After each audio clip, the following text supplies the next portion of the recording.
최 목사의 바이블 클래식. 여러분 안녕하세요. 최문기 목사입니다. 지난주에 제가 바이블 클래식 방송을 못했는데요. 여러 일들 때문에 정신없고 그래가지고 바이블 클래식 방송을 놓쳤습니다. 그래서 오늘 월요일에 그 방송을 올리려고 합니다. 방송 중에 제일 인기 있는 부분이 교회 비판하는 거 말고는 바이블 클래식인데 이걸 방송을 안 해서 좀 그렇습니다. 아무리 이렇게 좀 조절을 하고 그래도 좀 잡소리가 좀 들어가네요. 의자가 좀 삐걱거려서 제가 좀 많이 움직이나? 좀이 쑤셔서 그런가? 좀 그렇습니다. 네, 하여튼 오늘 바이블 클래식은 총 8페이지나 되기 때문에 이걸 다 읽는 데만 해도 시간이 좀 걸릴 것 같습니다. 그래서 오늘은 앞에 딴 얘기 안 하고 바로 들어가도록 하겠습니다. 그런데 원고를 제가 보고 할 거기 때문에 종이 넘기는 소리가 들릴 수도 있습니다. 그러니까 그 점은 좀 이해해 주십시오. 오늘은 성경의 세 번째 책 레위기를 함께 보겠습니다. 꽤 많은 그리스도인들이 이 레위기는 지루하고 까다롭다고 여깁니다. 그렇죠? 그래서 레위기는 한 페이지, 두 페이지, 1장, 2장 보면 다 본 거죠. 아마도 제사에 대한 부분이 많이 나와 있기 때문에 그럴 거라고 가정은 해봅니다만, 네. 그런데 레위기는 아주 단순하고 별 복잡할 것 없는 책입니다. 레위기의 주제는 한마디로 한 단어로, 그렇죠. 한 단어가 낫겠네요. 한 단어로 줄일 수 있습니다. 바로 성결 또는 성화입니다. 다시 말해서 깨끗해야 된다라는 것을 가르치는 책이 바로 레위기입니다. 그래서 레위기의 가장 중요한 단어는 거룩이죠. 거룩하려면 성결해야 하고 성화되려면 거룩해야 합니다. 자, 그러면 레위기의 목적은 뭘까요? 우리 세 가지로 한번 요약을 해볼 수 있겠는데요. 첫째, 구속을 받은 백성들이 어떻게 거룩할 수 있는가를 가르칩니다. 이 구속은 출애굽기의 주제죠. 하나님의 사랑으로 구속한다. 이게 출애굽기의 주제인데요. 이집트에서 노예 생활에서 벗어난 하나님의 백성들이 광야에 나가서 어떻게 해야 구속함을 받은 사람들과 같이 살 수 있을까? 이걸 가르쳐주는 책이 레위기입니다. 자, 둘째로 레위기는 하나님은 거룩하시기 때문에 하나님께 나아가는 자는 제사장의 중보와 제물이 있어야만 나갈 수 있다. 이걸 가르쳐주는 책이 바로 레위기입니다. 자, 레위기 대부분은 여러분이 읽어보시면 아시겠지만 제사에 대한 기록입니다. 이걸 두고 많은 사람들이 옛날에는 필요했지만 지금은 쓸모없는 책이지 않니? 라고 여기기도 하지만 전혀 그렇지 않습니다. 하나님은 거룩하시지만 인간은 타락한 상태예요. 그래서 거룩하신 하나님을 만나기 위해서 나아가려면 그 중간 지점에 하나님께서 인정한 중보자, 매개체가 필요했습니다. 그게 바로 제사장이고 제물 역시 인간이 하나님께로 나가는 하나의 방편이었습니다. 이 두 가지, 곧 제사장과 제물이 자기 자신의 공로로는 하나님 앞에 절대 나갈 수 없는 인간이 하나님 앞에 설 수 있는 중간 역할 가운데 매개체가 된다. 이걸 가르치는 책이 바로 레위기입니다. 세 번째로는 먼 미래에 오실 예수 그리스도의 직분, 그 직분이 대제사장이죠. 네, 그리고 사역, 화목제물, 이걸 예표로 보여주고 있는 책이 바로 레위기입니다. 그래서 레위기 전체는요, 예수 그리스도를 보여주고 있다. 이렇게 보시면 되겠습니다. 자, 이제 구체적으로 레위기를 좀 살펴보겠습니다. 레위기도 출애굽기처럼 크게 두 부분으로 나눌 수 있는데요. 가장 먼저 1장에서 16장을 먼저 보도록 하겠습니다. 이 부분은 타락한 죄인인 인간이 거룩하신 하나님께 나아가는 방법이 무엇일까에 대한 내용이 들어 있습니다. 요약하면 이렇습니다. 첫째, 사람은 재물이 없이는 하나님께 갈 수 없다. 둘째, 사람은 재물을 가지고도 제사장이 없이는, 즉 중보자가 없이는 하나님께 갈 수 없다. 이 두 가지입니다. 그럼 먼저 첫 번째 것을 이야기해 볼게요. 첫 번째, 사람은 재물이 없이는 하나님께 갈 수 없다. 자, 1장에서 5장까지를 보면 이스라엘 백성이 하나님께 지켜야 할 5가지 중요한 제사가 나오는데 번제, 소제, 화목제, 속죄제, 속건제 이게 그것들입니다. 5개죠. 이들은 하나님께서 지정하신 제사로 각각의 내용과 방법이 다릅니다. 자, 1장은 번제에 대해서, 2장은 소제에 대해서, 3장은 화목제에 대해서, 4장은 속죄제에 대해서, 5장은 속건제에 대해서 자세하게 기록되어 있습니다. 자, 물론 이 모든 제사에 대해서 우리가 다 기억할 필요는 없습니다. 저도 당연히 기억하지 못합니다. 또 왜 이렇게 드리라고 했는지도 전부 알 수도 없습니다. 하지만 이 제사절을 구분하고 있는 내용이 있고 또한 공통점도 있습니다. 자, 번제는 개인의 죄보다는 전체 회중의 죄를 속죄하기 위해서 드리는 제사입니다. 그리고 하나님 앞에 헌신하는 의미가 있는 제사였어요. 또 소제는 한 개인이 하나님 앞에 받은 은혜가 감사하고 감격하여서 충성을 다짐할 때 드리는 제사였어요. 화목제 안에는 또 3가지 제사가 또 들어있는데요. 가장 먼저는 서원할 때 드리는 서원제, 다음은 감사할 때 드리는 감사제, 마지막은 하나님께 자원하는 마음으로 드리는 낙헌제 이렇게 있습니다. 이 3가지가 화목제예요. 그리고 속죄제가 있어요. 스스로 알지 못하는 상태에서 범한 죄, 이걸 위해서 드리는 게 이 바로 속죄제입니다. 이 모든 제사에는 한 가지 공통점이 있는데요. 소제만을 제외한 모든 제사의 제물이 소, 염소, 양, 비둘기 등으로 이 종류가 달랐는데 그 중에 이 특별한 이 공통점은 흠이 없어야 한다. 이겁니다. 그러면 왜 흠이 없는 거여야 했을까요? 하나님께서 흠이 있는 걸 드리면 기분 나빠하셔서 그랬을까요? 왜 그런 거 있잖아요. 돈 많이 버는데 헌금 조그마하면 하나님이 기분 나빠할 거야. 뭐 이런 얘기. 근데 그런 말 하는 사람은 자기가 그러해서 그런 걸까요? 하나님은 그 돈, 그 양, 그거엔 하나도 관심이 없으십니다. 우린 그거를 분명하게 알고 있어야만 합니다. 자, 하나님은 흠이 있는 걸 기분 나빠하는 게 아니고요. 이래서 그런 거예요. 흠이 있는 인간의 모습으로는 완전하신 하나님 앞에 아무도 나갈 수가 없기 때문이죠. 그래서 제물도 전혀 흠이 없어야 했습니다. 그 제물이 사람과 하나님의 이 중간 매개체니까. 그리고 그 제물을 제사장이 드리는 거니까. 그 제물은 나 대신 드려지는 거잖아요. 내가 죽어야 되는데. 그런데 그게 흠이 있으면 안 되겠죠. 그런데 이 세월이 흐른 후에 이스라엘 사람들은 흠이 있는 제물들을 골라서 드리기 시작했고 하나님은 차라리 아무것도 드리지 마라. 이렇게 하셨어요. 그러니까 너 대신에 제물을 죽여서 바치는 건데 야, 흠이 있는 거면 그게 무슨 소용이 있니? 아예 하지 마. 그딴 거 필요 없어. 제사 지내지 마. 순종을 해. 이렇게 하신 거죠. 자, 또 하나의 공통점은요. 모두 피를 흘리는 제사였다. 이겁니다. 짐승을 잡아서 피를 흘려 제단 사면에 뿌리거나 하는 방법으로 이 제사를 드렸습니다. 자, 이건 예수 그리스도께서 우리를 위해 피 흘리심으로 온전한 희생 제물이 되실 것을 의미합니다. 실제로 예수님은 죄가 없으신 흠이 없는 제물이 되어서 우리를 대신해 죽으심으로 우리 모든 죄를 씻어 주셨습니다.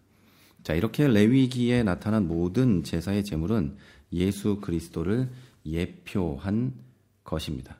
자, 지금까지 제가 제사의 종류에 대해서 말씀을 드렸으면 이제는 제사의 방법에 대해서 말씀을 드리겠습니다. 제물을 불에 태워서 드리는 화제, 높이 들어서 드리는 거제, 흔들어서 드리는 요제, 포도나 기름 같은 것을 부어서 드리는 전제 또는 관제, 이게 있었습니다. 그동안 교회를 오래 다니셨어도 이 내용을 전혀 몰랐던 분들도 계실 텐데요.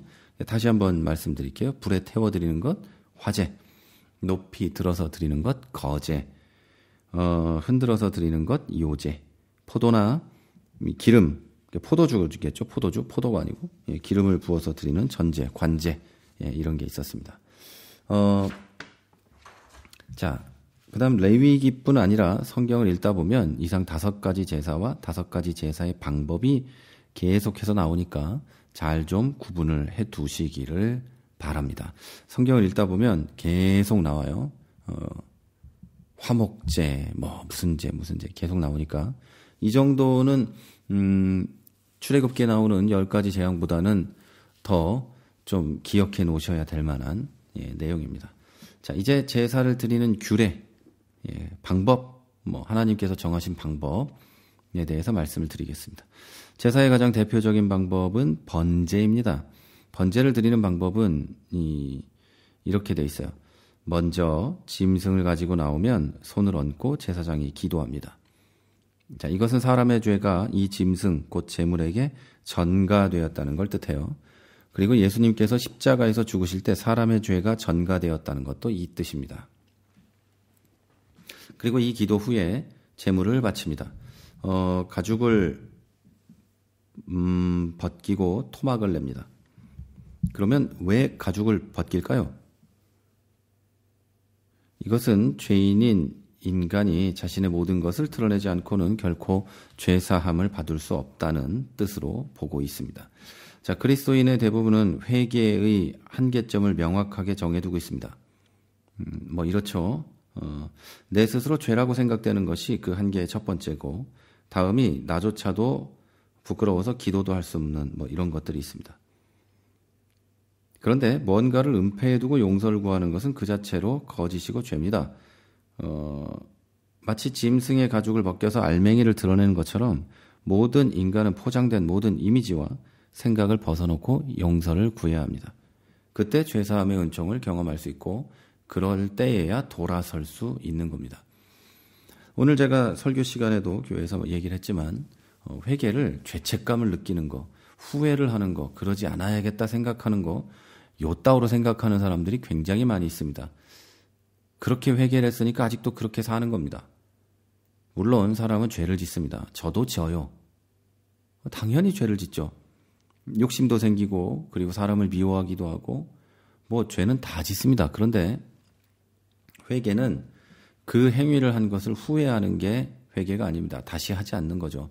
그 죄를 짓지 않기, 이 한국말로 그 죄를 짓기 전의 시점, 그러니까 짓는 순간이 시점으로 볼 때 1이라면 0의 시점으로 돌아가서 그 죄를 짓지 않게 되는 것. 그런데 타임머신을 탈 수 없으니까 내가 그 순간쯤으로 돌아가서 죄를 짓지 않은 사람, 죄를 다시는 안 짓는 사람, 그 죄를 다시는 돌아보지도 않는 사람, 이렇게 되는 거. 이게 회개예요. 그걸 하려면 어떤 거예요? 어떤 게 필요하냐면 조금 전에 말씀드린 대로 내 스스로 죄라고 생각되는 것이 아니라 하나님께서 죄라고 이야기한 것, 하나님이 죄라고 말씀하신 것, 그걸 회개해야 돼요. 나는 죄가 아닌 것 같은데, 나 이거, 아니야, 나는 모르겠어. 죄책감이 안 들어. 이건 소용없어요. 하나님이 죄라고 얘기한 건, 그건 그냥 다 죄입니다. 왜냐하면 하나님이 맞고, 우리는 다 틀리다는 게 아니라 하나님과 다른 것은 다 틀린 겁니다. 이게 나와 다른 거는 틀린 게 아니죠. 인간인 나와 다른 건 그럴 수 있는 거예요. 그러나 하나님하고 다른 건, 하나님이 원하는 생각과 뜻과 다른 건 죄입니다. 이건 목사가 얘기하기 때문에 독단이 아니고요. 성경이 그렇게 얘기해요. 성경에 하나님이 원하는 방향이 아닌 것 다 죄입니다. 우린 그걸 명확히 알아야 되고요. 그리고 또 어떤 게 있어요. 이런 것들도 있죠. 아까 얘기한 대로 나조차도 부끄러워서 기도도 못하는 거. 정말 추접스러워서 입에 담기도 어려운 거. 하나님 앞에서 어떻게 이런 얘기를 하나 싶은 거, 여러분. 그런 거 회개해야 됩니다. 그런 거 회개할 때 죄사함의 은총을 입을 수 있고 돌아설 수 있는 기회가 생기는 겁니다. 자, 그럼 제사를 지낼 때 죽이고 가죽을 벗기고 토막을 냅니다. 자, 그럼 왜 토막까지 낼까요? 이건 온전한 순종을 뜻합니다. 자, 하나님께 헌신하였다는 것은 자기의 모든 것을 포기하고 온전하게 하나님께 드려진다는 뜻이거든요. 이 헌신은 내 고집이나 생각으로는 당연히 흉내조차 낼 수 없습니다. 자, 그런데 재밌는 건 현대의 기독교인들은 헌신이라는 것을 내가 하고 싶어서 하는 것, 요렇게 생각을 합니다. 헌신은요, 내가 하고 싶어서 하는 게 아니고요. 마치 내 사지가 꺾인 것처럼 아무것도 내 능력으로 할 수 없는 것처럼 무릎 꿇고 하나님이 원하시는 일을 하는 것. 내 모든 것을 포기하고 내려놓고 하나님 앞에 드려지는 것. 이게 바로 헌신이라고 하는 겁니다. 그리고 순종이라고 하는 거죠. 내가 할래요. 그대로 하죠 내가 하고 싶네? 이건 순종이 아니에요. 헌신도 아니죠. 자기가 하고 싶어서 하는 거죠. 물론 그런 마음이 들면 하나님이 주신 마음일 거예요. 그래서 그거에 순종해서 가는데 내가 하고 싶은 거다. 이렇게 느낄 수는 있는데요. 명확하게 제가 분명하게 얘기하자면 순종이란 하나님이 원하시는 그걸 하는 겁니다. 여러 가지가 있는데 하나님이 원하시는 거가 아니라 내가 원하는 거 요걸 해야겠다. 이거는 아니에요. 예를 들면 한 집단에서 한 단체에서 기도하는 사람이 10명 필요합니다. 근데 기도하는 사람들이라는 건 눈에 잘 띄지 않고 또 이렇게 뭐라고 할까요? 그 앞에 나오지 않으니까 감춰져 있고 이렇잖아요. 그러다 보니까 그거에는 잘 헌신하지 않고 찬양팀에 나오고 성가대에 나오고 설교하고 싶어하고 대표기도 하고 싶어하고 이렇잖아요. 근데 여러분 그건 그거에 맡겨진 사람이 있다면 그 사람은 순종하는 거겠지만 그게 아닌데 그거 하고 싶은 사람이 있어요. 네, 그런 사람들은 그건 순종이 아니에요. 기도하는 거에 하나님의 은사와 달란트가 있는 분들인데도 그거 말고 눈에 띄는 걸 하고 싶어요. 제가 우리 교회에선 자주 얘기했지만 꽃꽂이 하면서 내 꽃꽂이가 더 예쁘네, 네 꽃꽂이가 더 예쁘네, 그런 사람들도 있고 성가대에서 이제 그만하셔도 될 텐데 성가대에서 소프라노 솔로를 독점하고 테너 솔로를 독점하고 계신 이런 분들이 계시죠. 이제 그만하셔도 되는데 심지어 노래도 못하는데 노래는 못해도 성가대는 할 수 있어요. 그런데 그게 내 욕심으로 하는 거면 그건 아니에요. 그건 이 순종이 아닙니다. 하나님 일을 한다면서 자기 고집, 경험, 관습, 지식 등을 가지고 있는 사람은 헌신이 아닌 일종의 일을 하고 있는 거예요. 이 헌신하고 일하고 차이점이 뭔 줄 아세요? 정확하게 말씀을 드릴게요. 헌신은 피드백이 필요 없습니다. 하나님께 드린 거니까 사람의 피드백 필요 없습니다. 하나님의 피드백 역시 필요 없습니다. 하나님의 피드백이 있다 해도 우리가 알 수 있는 가능성이나 있겠습니까? 당연히 필요 없습니다. 그러나 일을 하는 사람들은 반드시 피드백이 필요해요. 그 일은 내가 해주는 거니까. 근데 교회 일은 돈을 안 받잖아요. 그러니까 피드백이 필요하죠. 칭찬을 받아야 하고 인정을 받아야 되고 또는 돈을 받아야 되고 이런 거예요. 이게 왜 그러냐면 내 지적, 물질적 소유를 하나님께 드리는 일을 했기 때문에 그 희생에 대한, 그 일에 대한 대가가 필요한 거예요. 그러나 기독교 안에서 희생은 예수 그리스도 한 분만 하실 수 있고 한 분만 하셨습니다. 여러분 사도 바울이 희생한 것 같습니까? 예수 그리스도의 구원의 은혜에 감격해서 나를 헌신한 겁니다. 희생하고 다르죠. 나머지는 여러분 그게 뭐든지 다 값없이 주신 은혜에 대한 감사로 드려지는 헌신입니다. 대가를 바라지 마십시오. 칭찬을 기대하지 마십시오. 인정받으려고 하지 마십시오. 그거를 받다 보면 결국 하나라도 모자라면 원망하고 주저앉고 미워하고 이렇게 됩니다. 잘 기억하십시오, 여러분. 이거 절대 잊지 마십시오. 예수 그리스도 한 분 외에는 희생을 하실 수 없습니다. 우리 기독교에서는. 절대 아닙니다. 자, 마지막으로 내장까지도 씻고 기름도 제거하고 불로 태워서 하나님께 드립니다. 이건 전부 드리는 거예요. 온전한 순종, 헌신은 전부에 대한 소유권이 하나님께 있다는 믿음으로부터 출발합니다.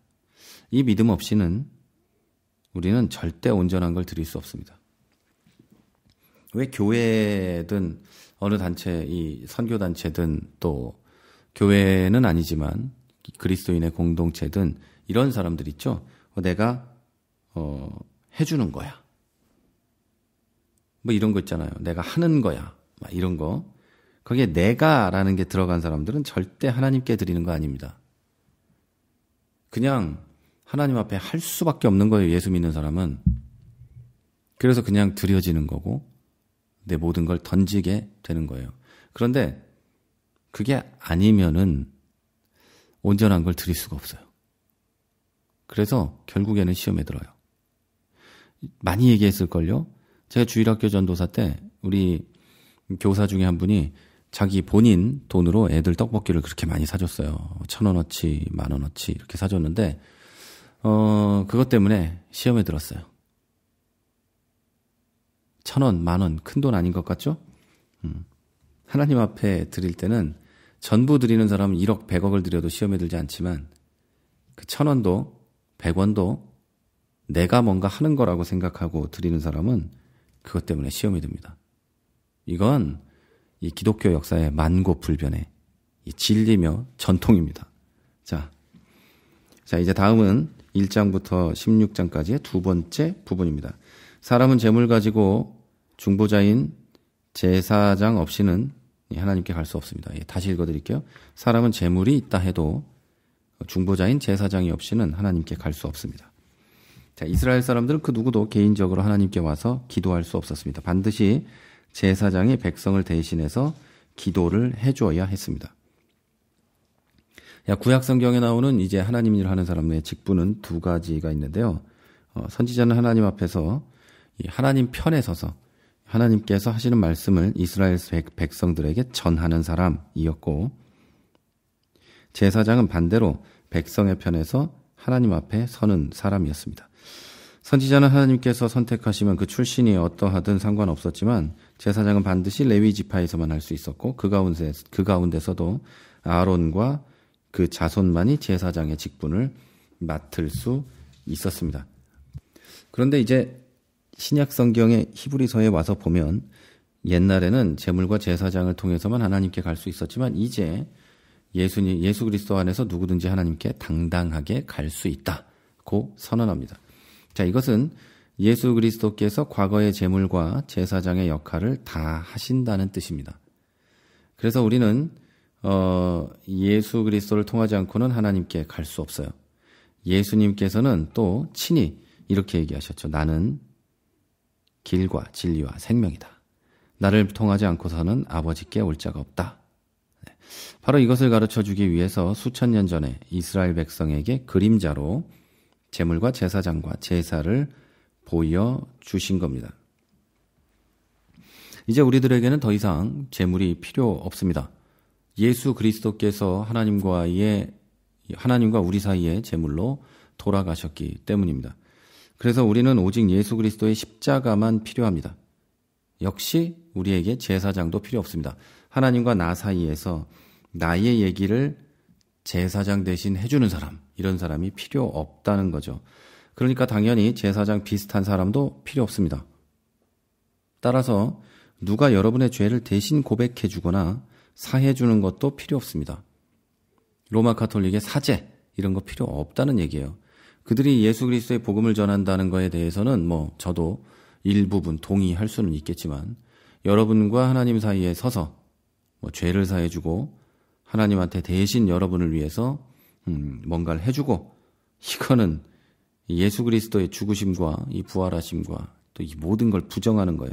자, 예수님께서 하나님과 나 사이에 중보자가 되셨다는 사실을 믿으신다면 이런 눈에 보이는 제물과 제사장은 전혀 필요 없이 하나님을 만날 수 있다는 것도 믿으셔야 합니다. 그러면 여기서 하나 첨언을 하자면, 자, 구약 시대에 직분이 두 가지라 그랬죠.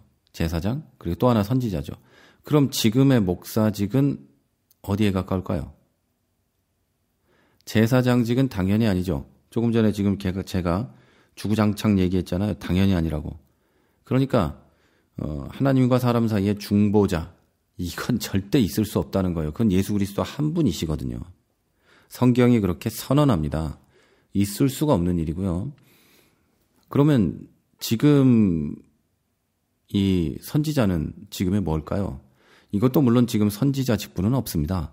근데 가장 가까운 걸로 놓고 보면 선지자적 직분, 사도적 직분, 그러니까 이 말은 하나님의 말씀을 대신 전해주는 사람, 다시 말해서 지금으로 보면 직통계시 받는 사람이 아니라 성경 말씀을 대신 말해주는 사람, 해석해서 알려주는 사람, 이 사람들이죠. 성경 교사, 목사, 뭐 교회에서 그 목사라는 직분이 그걸 말하는 거죠. 그러니까 그 선지자하면 예언자이기도 한데요. 현대에 있어서 예언자적 직분은 하나님 말씀을 해석해서 알려주는 사람이에요. 말하자면 이런 거죠. 이 미래를 내다보며 미래에 이런 일이 있을 거야 이렇게 얘기하는 거는 선지자적 직분이나 예언자적 직분, 또 예언자나 선지자가 아니에요. 성경이 말하는. 성경에 나오는 예언자들이 점을 쳐가지고 예언을 받습니까?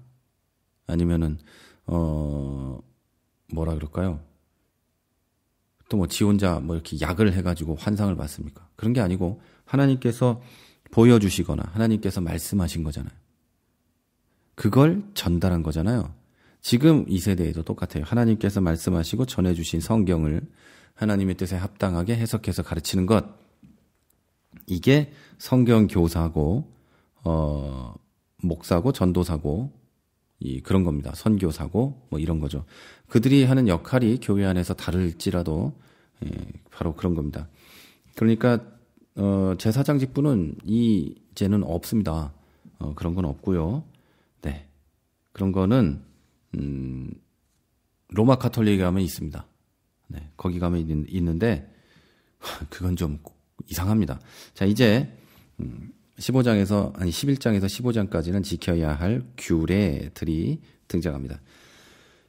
음식에 대한 규례, 아기를 낳았을 때의 정결법, 피부병 환자에 대한 법, 이런 것들도 나옵니다. 자, 이것들은 모두 당시 사람들의 건강을 위한 것과 악습을 제거하기 위한 것들이었어요. 하지만 한마디로는 택함받은 하나님의 백성들은 정결해야 한다. 이런 얘기였죠. 이 세상은 많은 죄악과 풍습과 문화와 관습이 있습니다. 자, 그 가운데 하나님의 시점에서 볼 때 더러운 것들은 제거하고 깨끗하게 살아야 한다는 것을 말씀하기 위한 겁니다. 그러니까 지금 레위기에 나오는 모든 것을 우리가 다 지킬 수는 없습니다.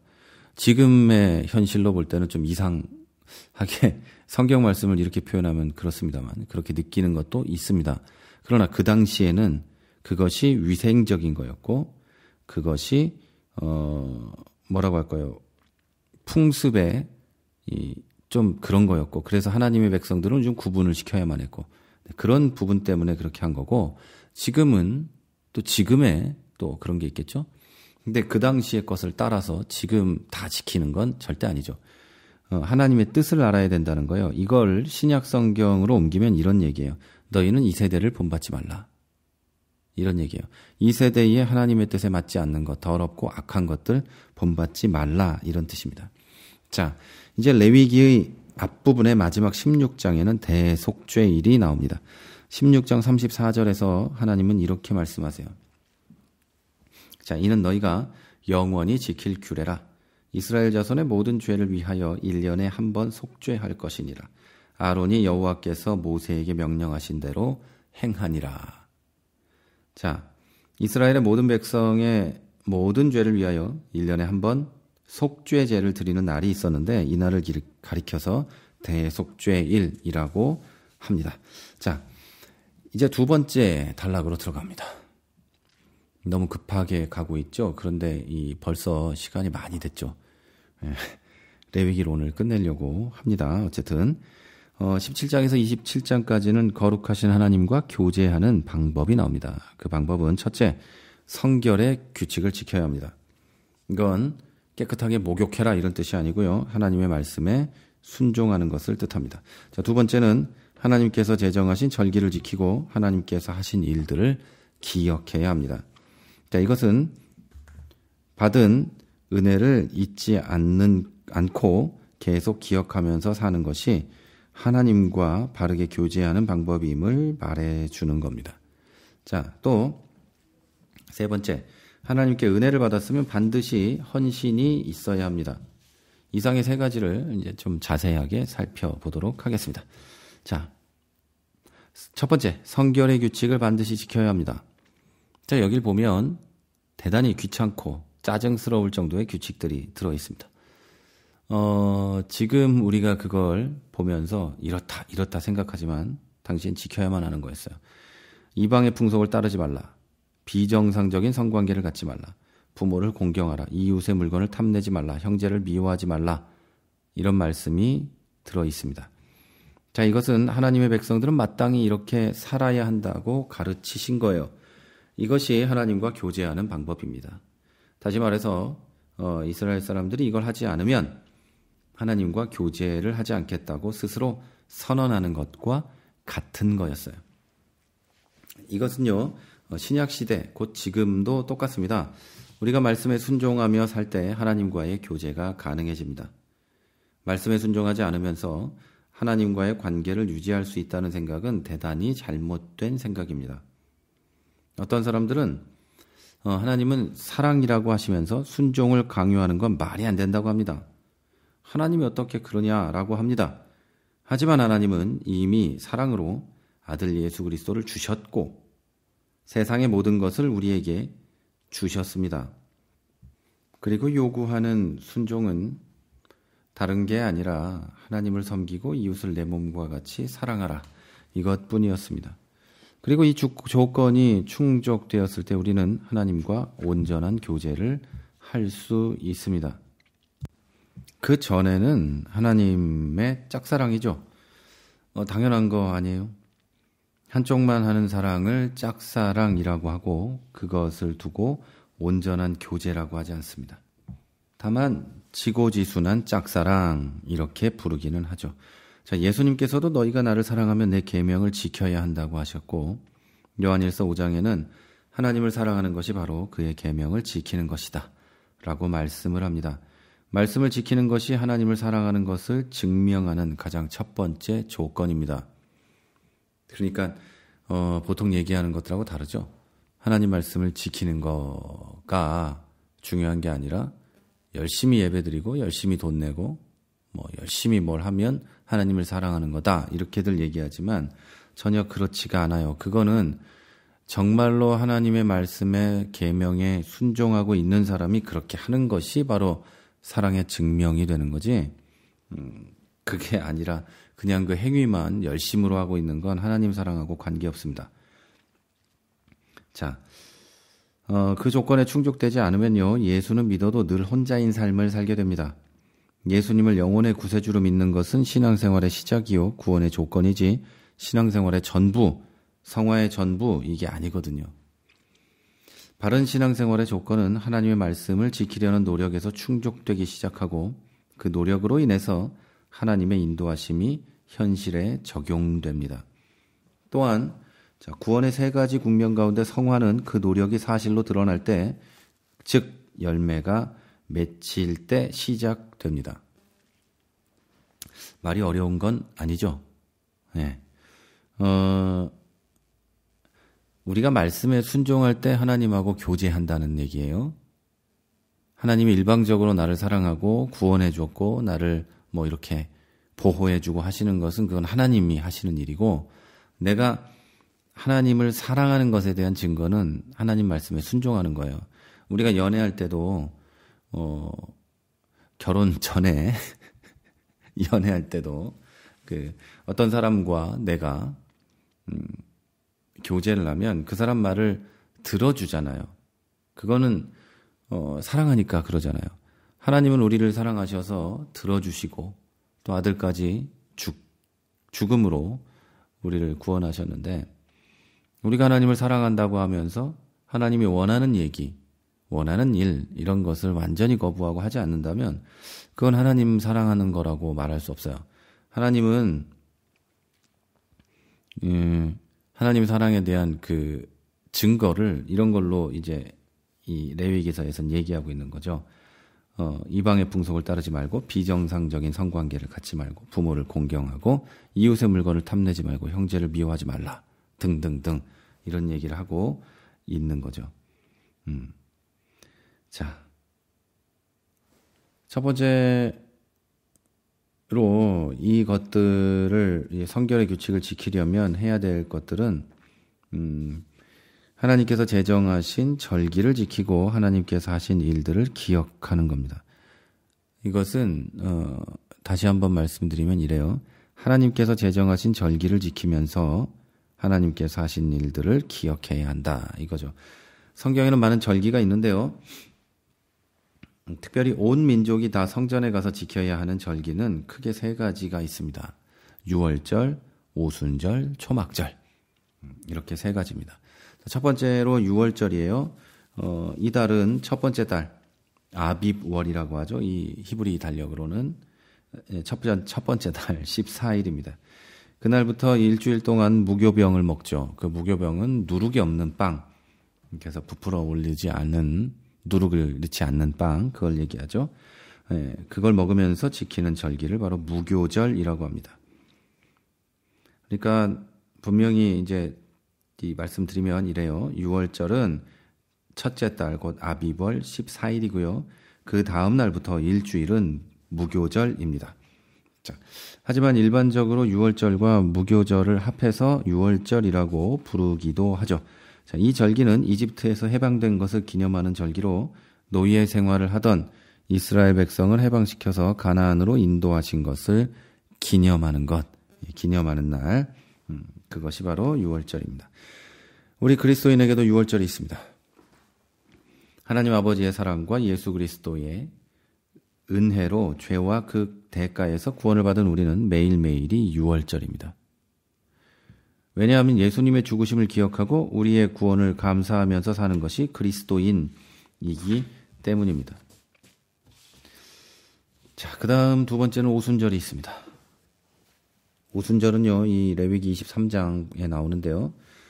이날은 6월절이 시작되는 날부터 50일째 되는 날이기 때문에 오순절이라고 부릅니다. 또한 안식일을 7번 지났기 때문에 77절이라고도 부르죠. 자, 오순절은 기쁨의 절기이고 밀추수의 첫 열매를 드리는 날입니다. 네, 특별히 오순절은 신약시대에 와서 아주 큰 의미를 가지게 되었습니다. 성령께서 그날에 강림하셨기 때문이죠. 따라서 오늘날 우리에게 오순절은 성령이 오신 것을 감사하는 날입니다. 만약 성령이 오지 않으셨다면 우리는 예수를 믿지 않았을 것이고 믿었다 해도 구원받은 사람의 모습으로 살지 못했을 것입니다. 그러나 성령이 오심으로 구원을 받은 사람답게 살 수 있게 되었습니다. 왜냐하면 성령께서 우리 안에 충만하게 계심으로 그분의 감동을 받고 그 인도하심에 따라서 살 수 있게 되기 때문입니다. 자, 세 번째 초막절입니다. 또는 장막절이라고 부르고 초막, 장막, 텐트를 뜻하죠. 자, 이 절기는 40년 동안 광야에서 텐트를 짓고 살던 것을 기념하는 절기입니다. 그 40년 동안 이스라엘 사람들은 전적인 하나님의 은혜로 살았습니다. 물, 만나, 메추라기로 먹이셨고 옷도 신발도 달아 없어지지 않았습니다. 지금 우리에게 이 초막절의 의미는 하나님의 전적인 은혜를 인정하고 감사하며 사는 것입니다. 생명이 오늘도 붙어 있는 것, 내가 일할 수 있는 것, 입는 것, 먹는 것, 가진 것 모두 하나님의 은혜라는 걸 인정하고 감사해야 합니다. 왜 그래야 되죠? 라고 물을 수 있어요. 내가 이루었어요. 내가 일했어요. 라고 할 수 있어요. 그러나 어떻게 생각하든 우리가 진리로 믿는 성경은 그 모든 것이 하나님께로부터 온 것이라고 말합니다. 이스라엘 백성이 광야에서 걸어다닌 건 지들이 걸어다닌 거죠. 만나를 주순 것도 자기들이 주웠죠. 메추라기를 잡아먹은 거, 땅에 떨어진 거라도 이스라엘 백성이 했죠. 물 먹은 거는 이스라엘 사람이죠. 그러나 공급하신 분이 하나님이시죠. 이 개념이에요. 여러분이 가진 거, 여러분이 일한 거 맞습니다.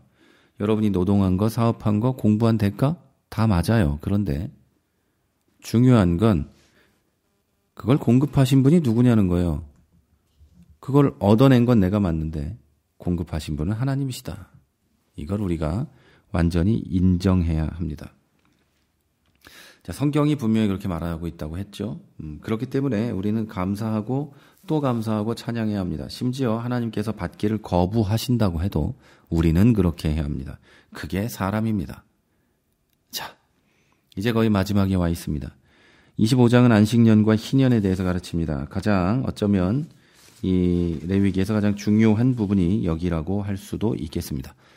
자, 안식년은 6년 동안 땅을 가꾸어서 소출을 거두라. 그러나 7년째는 그 땅이 쉬어서 안식하게 하라. 네, 이런 게 바로 안식년입니다.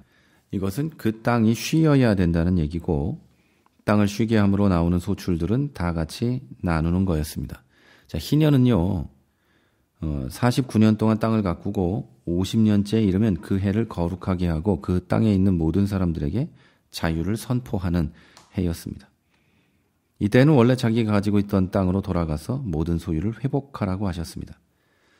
여러분 아시는지 모르겠지만 이스라엘은 원래 자기가 있던 자기 땅을 사고 파는 게 금지가 돼 있었어요. 이스라엘 사람들에게는 땅을 매매하고 사고 하는 게 금지되었다는 거죠. 길어야 49년 장기 임대였어요. 따라서 임대가 끝났으니까 자기 소유로 회복되는 거예요. 그러니까 제가 누군가의 땅을 샀어요. 그 사람이 저한테 빚을 져가지고 그 사람 땅을 사고 그 사람은 저에게 집에 종으로 와서 일을 했습니다. 49년이 지나잖아요. 땅도 그 사람에게, 만약에 그 사람이 죽었으면 그 사람의 자손에게, 그 사람이 살아있다면 그 사람도 당연히 풀어줘야 돼요. 이게 희년이에요. 희년. 기쁨의 해. 온 백성이 처음으로 돌아가던 때. 자, 여러분 하나님께서 사람을 만드시고 첫 번째 주셨던 명령을 기억하십니까? 축복이죠. 생육하고 번성하여 땅에 충만하라. 여러분 이 세상의 땅은요 누군가에게 영원히 소속되고 소유되는 게 아니에요. 누군가가 영원히 가질 수 있는 게 아니에요. 이 개념을 여러분 정확히 이해하셔야 돼요.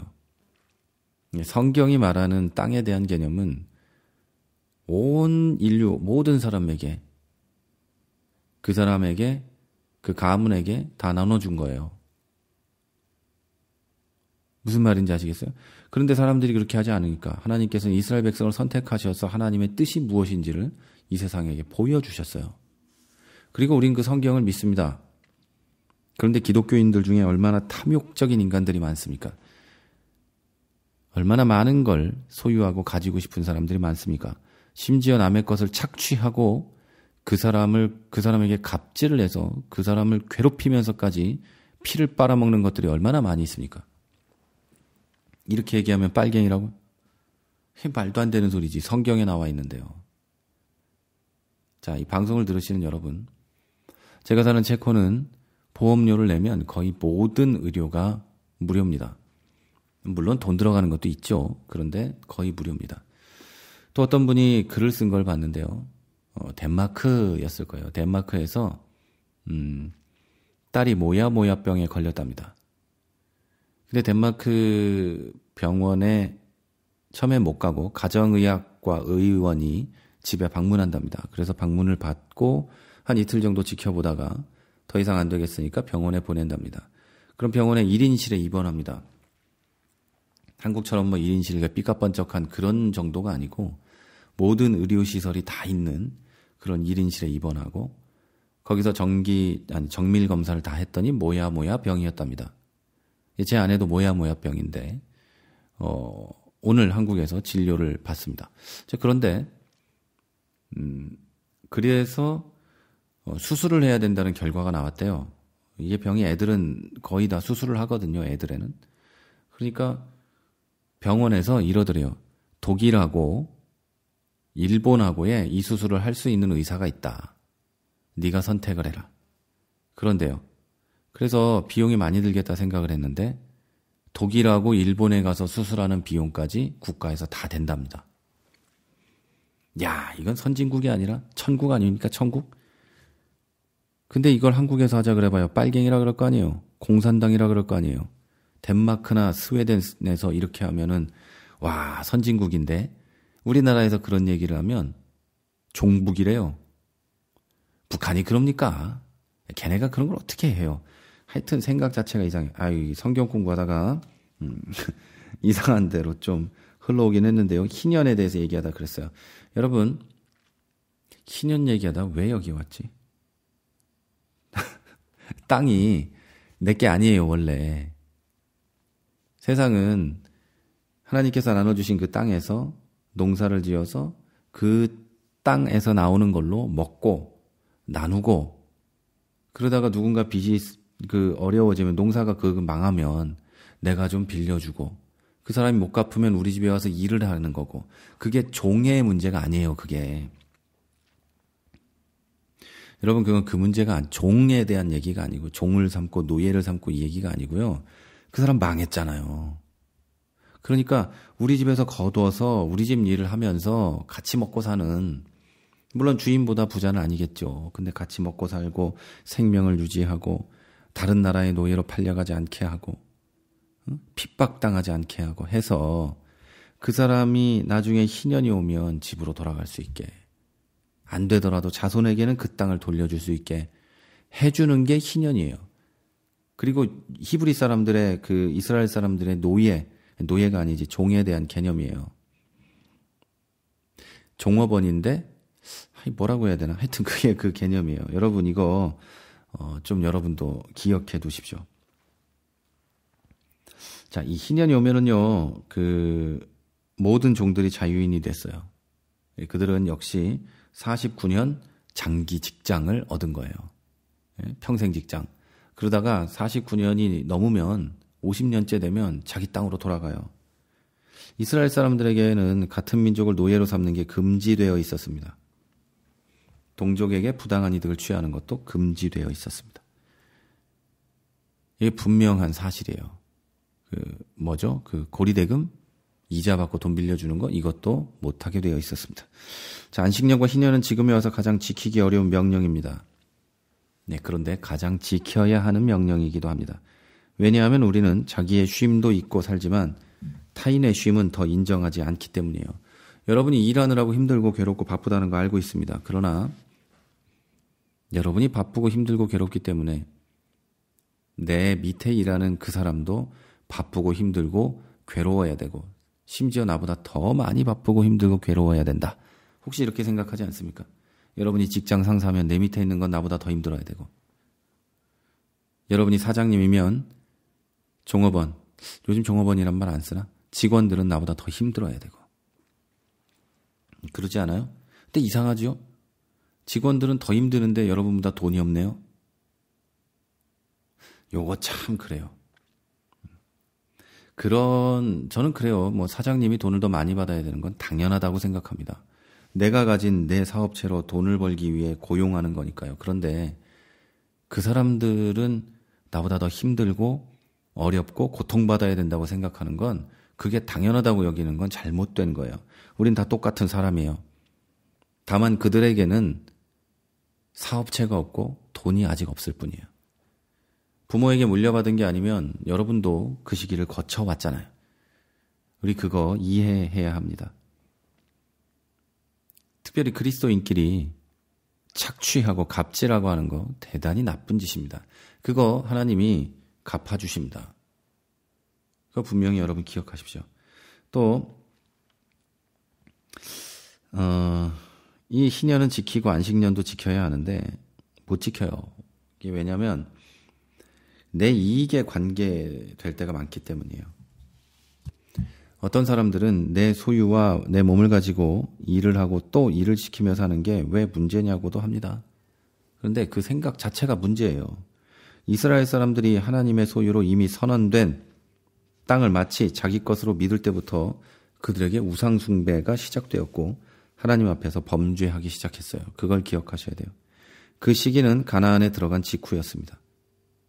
정말 신기하죠.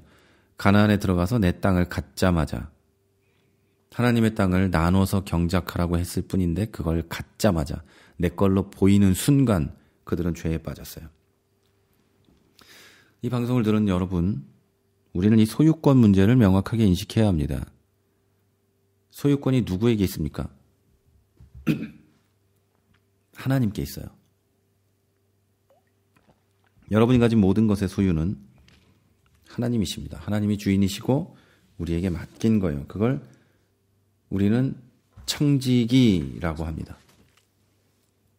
자, 안식년과 안식일, 희년은 현실적으로 지키기 어려울 수도 있습니다. 여러분이 그걸 안 지킨다고 지옥에 가지는 않을 겁니다. 그러나 그 정신 반드시 지켜야 합니다. 반드시 온전하게 지키고 안식하는 날이 여러분에게 있어야 합니다. 일주일 내내 일하는 분들 계시죠? 정신이 피폐하죠? 영혼도 피폐하고요. 스스로 왜 내가 이러고 사는지도 잘 모릅니다. 여러분, 일주일의 하루는 하나님이 정하신 쉬는 날입니다. 최소한 하루는 쉬셔야 됩니다. 뭐 어렵죠, 당연히. 그러나 반드시 여러분이 쉬는 날이 있어야 합니다. 또한 안식년을 보낼 때 1년을 완전하게 쉬지 못한다고 해도 몇 달이라도 반드시 쉬셔야 합니다. 이것은 땅이 쉰 뒤에 더 많은 소출을 내는 것처럼 사람도 쉬어야 더 충성되게 일할 수 있기 때문이에요. 그리고 평생을 보낸 뒤에는 내 것이니 돌려주고 내 거가 아니니까 돌려주고 하나님께 가야 합니다. 왜냐하면 내 수고의 대가가 아니라 하나님께서 맡기신 것을 잘 관리한 결과이기 때문이고 우리가 인생의 모든 수고를 마치고 하나님 나라에 가면 완전한 휴식과 상이 있기 때문입니다. 그러니까 남은 것은 또 다른 청지기에게 넘기고 맡겨놓고 가야 합니다. 내게 아니잖아요. 자, 이제 마지막 27장입니다. 마지막 27장에서 우리는 두 가지 난제에 부딪힙니다. 사실 난제는 아닌데 난제로 만들어진 서원 예물과 11조입니다. 11조에 대해서는 많은 분들이 이야기하는데 이 11조는 성경의 난제이기도 하지만 간단하게 풀어 얘기할 수도 있는 거예요. 자, 신앙생활 하다 보면 가끔 서원을 합니다. 내용은 대부분 뭐뭐를 해주시면 제가 무엇을 하겠습니다. 또는 제가 무엇을 헌물 또는 헌금으로 드리겠습니다. 뭐 이렇죠. 이러한 서원은요, 그리스도인이 시험에 빠진 아주 쉬운 통로입니다. 자, 사도행전에서 전 재산을 바치는 것처럼 거짓말을 한 아나니아와 삽비라 부부도 서원으로 시험에 빠졌죠. 다 드리려다 보니까 아까웠던 거예요. 어떤 교회에서는 교회 커튼을 다 부담하기로 했던 분이 교회를 떠났고, 한 교회에서는 교회 승합차를 사겠다고 하신 분이 교회를 떠나고 신앙생활도 끝냈습니다. 누가 사라고 한 게 아니에요. 자기가 한다고 했어요. 그리고 교회를 떠나고 신앙생활도 마무리했어요. 이게 서원이 사람을 시험에 들게 하는 그 여러 가지 예 중에 몇 개, 이 두 가지입니다. 정말 안타까운 거는요, 이 두 분들 모두 신앙이 깊은 사람들로 보였다는 겁니다. 그럼에도 불구하고 시험에 빠졌어요. 뭐 때문일까요? 능력에 맞지 않은 서원이 아닌 신앙에 맞지 않는 서원을 한 거예요. 자기 주제를 몰랐던 거예요. 그러니까 서원이라는 거는 커튼, 피아노, 뭐 또는 봉고차, 승합차죠. 그런 것만을 의미하는 게 아니에요. 그 어떤 서원이든 내가 어떤 것을 하기로 했든 어떤 것을 하나님 앞에 하려고 했든 그게 무엇이든 자기 신앙의 주제를 넘으면 시험에 듭니다. 여러분도 서원을 할 수 있어요. 근데 반드시 목사와 상의하십시오. 저 같으면 거의 모든 걸 말릴 겁니다. 그럼에도 불구하고 하신다면 여러분 즉시 실행에 옮길 수 있는 서원만 하십시오. 그게 여러분 신앙을 지키는 길입니다. 1년 후에 내가 뭐 돈을 모아서 뭘 할게요. 1년 후에 사정이 나아지면 할게요. 제가 뭐 건강이 좋아지면 할게요. 제가 뭐 이것을 하겠습니다. 헌신하겠습니다. 언제 하겠습니다. 이거 지키는 사람은 100명 중에 1명도 못 봤어요. 그리고는 시험에 들어요. 그러니까 여러분 그런 거 하지 마세요. 그거는 나의 신앙을 너무너무 믿는 거예요. 여러분 절대 하지 마십시오. 그러나 계속해서 마음이 들고 하나님이 원하는 거라고 정말 깊은 곳에서 올라온다면 당장 지킬 수 있는 거 하십시오. 그거 아니면서 서원했다가 시험에 들고 신앙을 떠나는 사람 많이 봤습니다. 그 다음은 11조입니다. 이 11조가 난제로 여겨지는 게 참 안타까워요. 이 아마도 교회의 타락이 불러온 비극이 아닐까 생각합니다.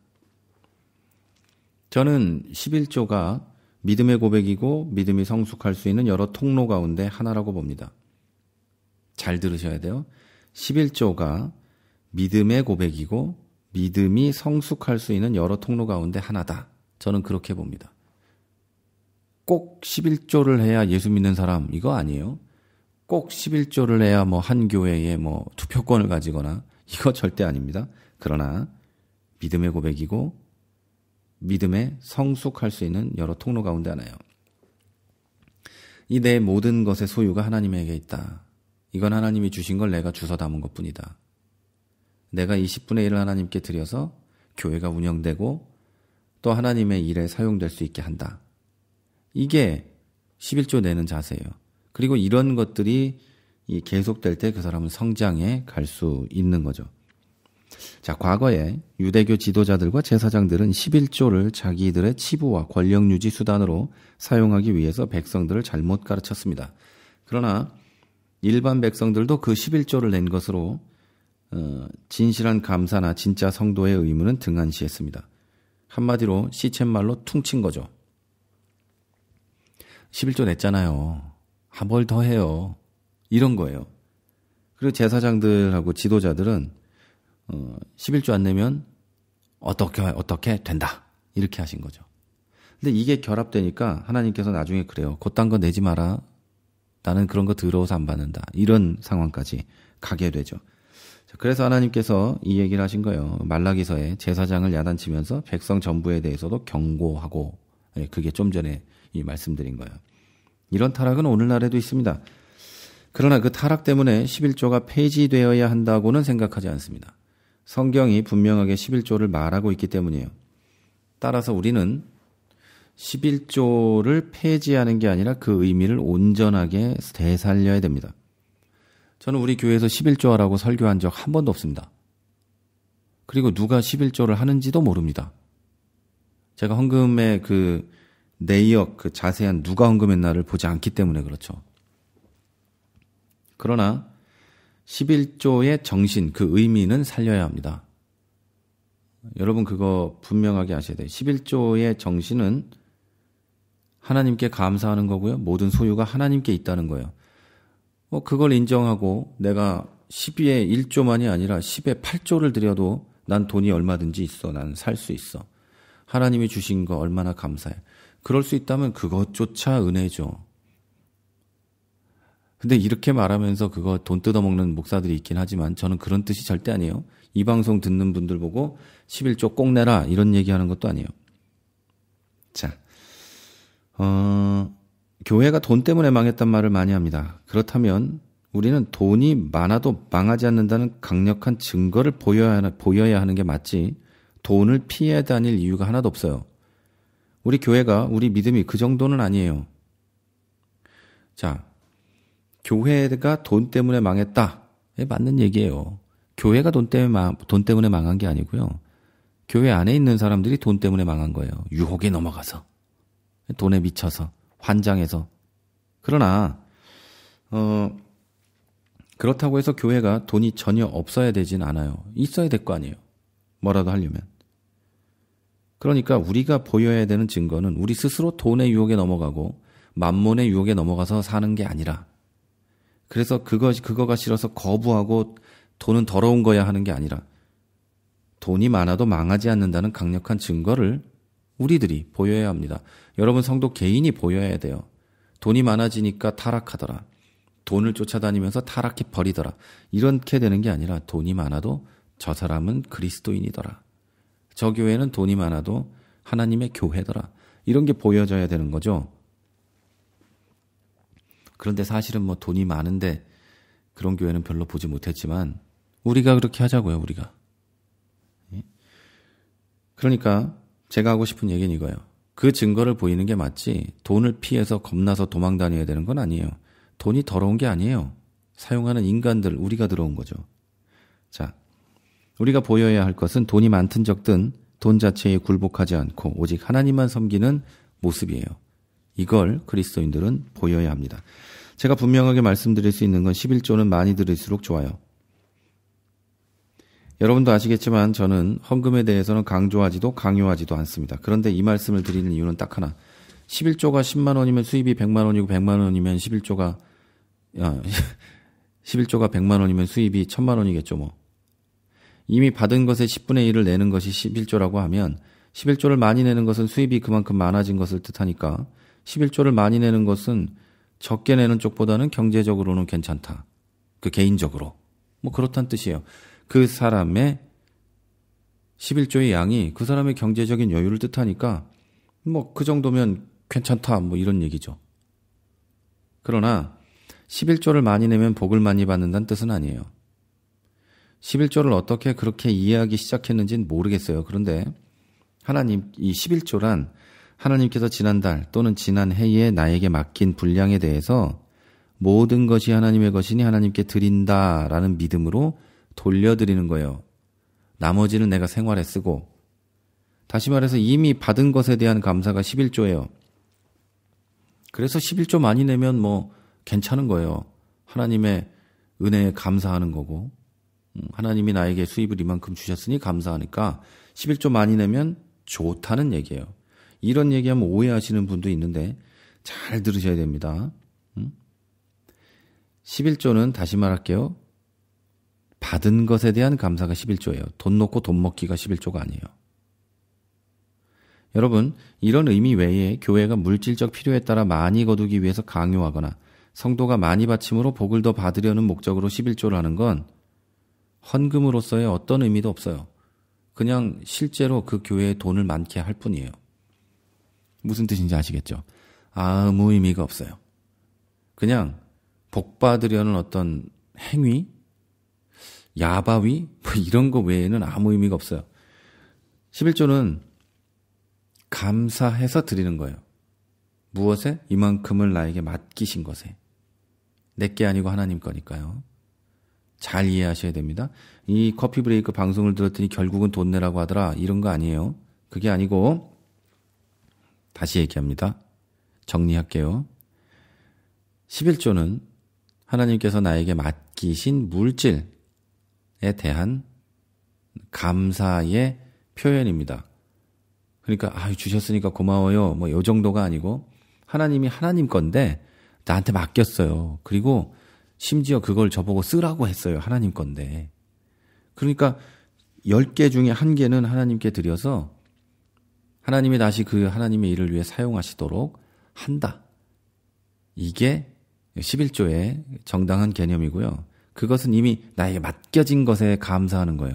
그러니까 나에게 내년에 주실 것에 대한 감사 또는 그걸 노리고 많이 내는 거, 이거 절대 11조 아닙니다. 헌금도 그런 거 아니에요. 자, 하나님께서는 그런 11조는 기뻐하지도 않으시고 좋아하지도 않으시고 받지도 않으십니다. 하나님하고 상관없다는 얘기예요. 자, 이제 결론입니다.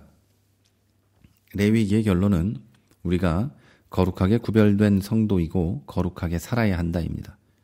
그러기 위해서 우리를 위해 죽으신 예수 그리스도를 기억하고 감사해야 됩니다. 레위기의 내용은요, 대단히 어려워 보이지만 정리해서 이제 말씀을 드리면 레위기는 구원받은 백성들이 어떻게 살아야 되는지를 알려주신 거예요. 구원받은 백성들은 거룩해야 합니다. 거룩한다는 건 그 무릎 꿇고 기도 많이 하고 막 울고 방방 뛰고 뭐 방언하고 이런 걸 뜻하는 게 아니고요. 거룩하다는 것은 세상을 본받지 않는 거예요. 하나님의 사람들로서 세상을 본받지 않고 세상 가운데서 살아가는 것. 이게 거룩하다는 거예요. 그리고 세상 사람들처럼 물질을 사랑하고 쾌락을 사랑하고 하는 것이 아니라 하나님을 사랑하고 하나님 뜻에 합당하게 살고, 이게 거룩하다는 거예요. 그러기 위해서 하나님의 음성을 듣고 성령의 충만함을 받아 그 능력대로 살아가고 그 인도하심을 따르는 거, 이게 거룩하다는 거예요. 그리고 하나님을 사랑하니까 하나님의 형상인 사람을 사랑하는 거, 이게 거룩한 거예요. 여러분 좀 아시겠습니까? 그리고 물질에 대한 개념, 땅에 대한 개념, 재산에 대한 개념 똑같습니다. 하나님이 나에게 맡긴 거예요. 네가 잘 관리하고 써봐라 하고 맡긴 거예요. 그걸 내 거라고 주장하지 않아야 합니다. 하나님이 맡긴 거니까 나는 어떻게 해야 돼요? 그 맡긴 걸 가지고 먹고 살 뿐 아니라 하나님이 조금 적게 맡긴 사람들을 위해서 사용하고 하나님께 드려서 또 구원받지 못한 사람들을 위해 사용하고 하는 것이 바로 하나님이 맡긴 물질의 목적입니다. 그 한가운데에 헌금도 있는 것이고 헌신도 있는 것이고 여러분이 구제하는 것도 있는 것이고 기부하는 것도 있는 겁니다. 그리고 직접 몸으로 나가서 그들을 만나서 안아주고 손 내밀고 하는 것도 당연히 들어갑니다. 그리고 더 나아가서 여러분의 이웃을 내 몸과 같이 사랑하는 것에 이 모든 것이 포함이 됩니다. 이제 그리스도인의 행위는 돈을 내고 죄송합니다. 이런 표현이 퉁치고 마는 게 아니에요. 그런 건 저기 그냥 돈을 내면 해결해 준다는 그런 종교가 있으면 그런 데서는 되지만 기독교는 그런 종교가 아닙니다. 내가 드려져야 되고 어쩌면 그 중에 제일 쉬운 게 돈 내는 거죠. 내 몸을 드려야 하고 내 삶을 드려야 하고 내 인생을 드려야 하고 이게 기독교입니다. 그래서 거룩해지는 것. 그게 기독교입니다. 그 내용이 레위기에 있습니다. 그리고 레위기 전체에서 예수 그리스도에 대한 이야기를 합니다. 제사를 얘기할 때 예수를 얘기합니다. 예수께서 그렇게 죽으신 것처럼 우리도 하나님 앞에 이미 예수와 함께 십자가에 못 박힌 자로 순종하며 살아가야 할 것입니다. 여러분, 레위기는요, 하나님께서 주신 모든 것에 감사하는 책입니다. 내가 저렇게 죽지 않아도 되고 예수가 저렇게 대신 죽으셨고 그리고 이제는 나에게 맡기신 걸로 하나님께 감사하며 살아가는 것. 그거 돈 얘기하는 게 아니에요. 나에게 맡기신 건강과 재능과 나의 모든 것으로 하나님께 감사하며 거룩하게 사는 것. 타락한 세상에서 군계 일학으로 빛나는 촛불로 살아가는 것. 그거에 대한 얘기를 하는 책이 바로 레위기입니다. 예, 여러분 다음 주는요. 창세기, 출애굽기, 레위기, 이제 민수기입니다. 숫자 세는 얘기가 나오죠. 네. 다음 주 민수기로 만나겠습니다. 오늘 방송이 엄청 긴데요. 여러분 지금까지 들으시느라고 고생 많이 하셨습니다. 지금까지 최문기 목사였습니다. 다음 주에는 신명기 읽어서 오세요. 네, 진짜 인사드립니다. 최문기 목사였습니다.